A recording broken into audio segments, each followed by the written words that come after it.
Alright, what's going on guys? It's Liam here and welcome back to another video on the channel. In today's video, I want to talk about Archmastery. Now, I've seen this being talked about in the community within the past month or so, and I figured I'd chip in and talk about my opinion on a couple of things.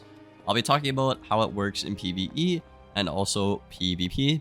In PvE, Archmastery is a little strange because it feels more like it's there to punish the player and other players and your teammates than it is the mob fights or the environment experience, you know?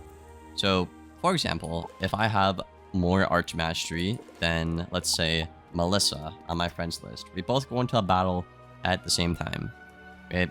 If we both want to use a spell that requires a pip, like Rat Spin and Reindeer Knight, the person with the higher pip chance, higher Archmastery if you will, is the only one that gets to use that on round 1. Now, this is a problem because when you're just questing through the game, you might like double AoE or mass feint AoE, but if the person doesn't get the pip to actually be able to hit right away, it basically causes a big like disturbance and the players just really don't like it. And I feel like this problem has been talked about for quite some time, ever since Archmastery came out.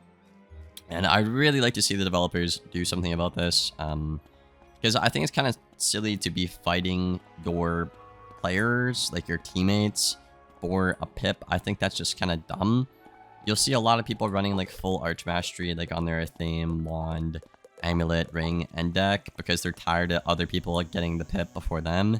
But then what that does is the 3 other people you might run into, for example, or be farming with or questing with, they can't get their pip and they can't play the game the way they want to. So because I want to be selfish and run Archmastery, that affects my 3 other teammates or 3 other randoms that I might be questing or farming with, and it makes their experience worse. So it's not intuitive at all, is what I'm saying essentially. I think if you have a certain amount of Archmastery, you should always get a pip. For example, if I have at least, I don't know, 200 Archmastery, right? Our entire team has 200 across the board. We should all get a school pip, you know? If somebody has like 190 and the 3 others have 200, maybe 3 people get it and the 1 person doesn't, you know?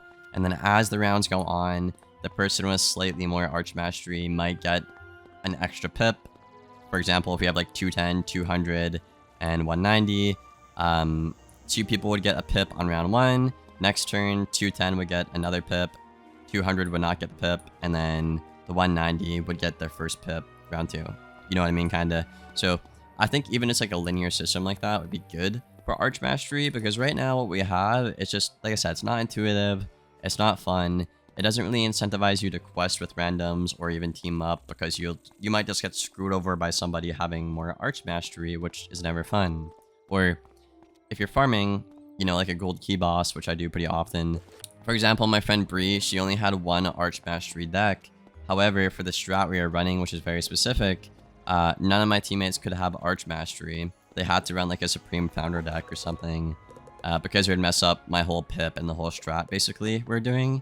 So we couldn't farm with her. Like, she had to go buy a new deck because we just literally could not do our strat, which I think is extremely silly, not fun, and it was a really big inconvenience, especially for Bree and like just everybody else on the team, because it took longer for us to go in and farm. It's incredibly dumb. So yeah, I think in general, most PvE players would like to see an audit to this system. Now in PvP, now I've seen a couple of comments on my recent video talking about squad identity, and this one comment actually got a couple of, you know, likes, upvotes, if you will.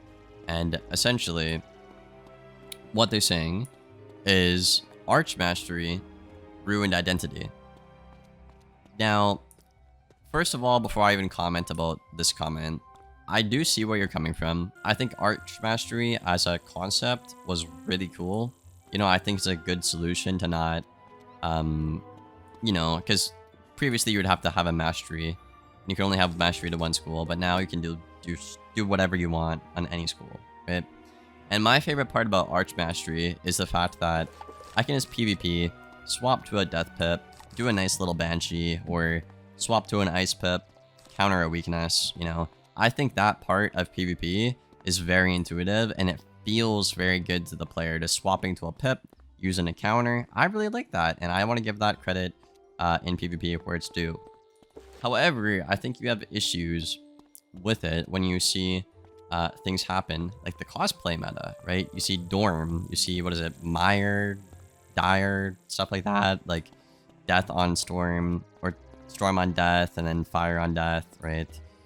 When you see stuff like that, they'll just simply only make their pips like Fire or Storm, and then they get so much Archmastery in general that they'll always get a pip every turn, therefore a mastery like every single turn, essentially, right? So I think, you know, with the rise of cosplay and the meta, a lot of players can just easily blame it on Archmastery. Oh, if Archmastery wasn't implemented, people couldn't cosplay, and then they wouldn't be able to play a better Storm than Storm can, you know? Now, why I personally disagree with this is two reasons. One, the schools that can cosplay already have so much better stats than Storm and Fire, they can actually afford just to run a Mastery Amulet. And yeah, their stats are a little bit worse, but they're still way better than Storm and Fire if they just run the Mastery Amulet from level 140 right here, because these stats are not bad, right? So they can still run this and have better stats than a Fire and Storm, and literally have a Mastery, and run other pips, mind you, okay? So that doesn't fix this problem at all with the cosplay, okay? Secondly, right, when I was doing cosplay on my death without a mastery, oftentimes I ran into a problem where, yeah, I always need storm pips, but oh, I might need myth pips to earthquake them. And then I ran into an issue where like I couldn't Scion because I had 3 myth pips and shit like that, you know? So it is a little tricky, I guess. I guess if you're talking about the brain dead cosplay strats where it's only 1 pip and they click the same move over and over, yeah, it's a little frustrating, a little broken. But if you have a mastery on, which again they probably will, and their stats don't really get penalized for it because they're so far way more superior than Fire and Storm can get. I think the issue is stats in general at max level have a big problem in terms of mono school and dual school. Now the developers have said they're working on solutions and they have ideas to fix the cosplay, you know, school identity crisis bullshit that's going on right now in Wiz. So I am looking forward to that. Personally, I don't have any ideas for what they could do. And I told them that, unfortunately. So that is a thing, unfortunately. But what do you guys think about this? Do you guys agree with anything I said in the video? Do you disagree? And yeah, I hope you guys enjoyed it. I will read the comments and see what you have to say. Thank you for watching and being here.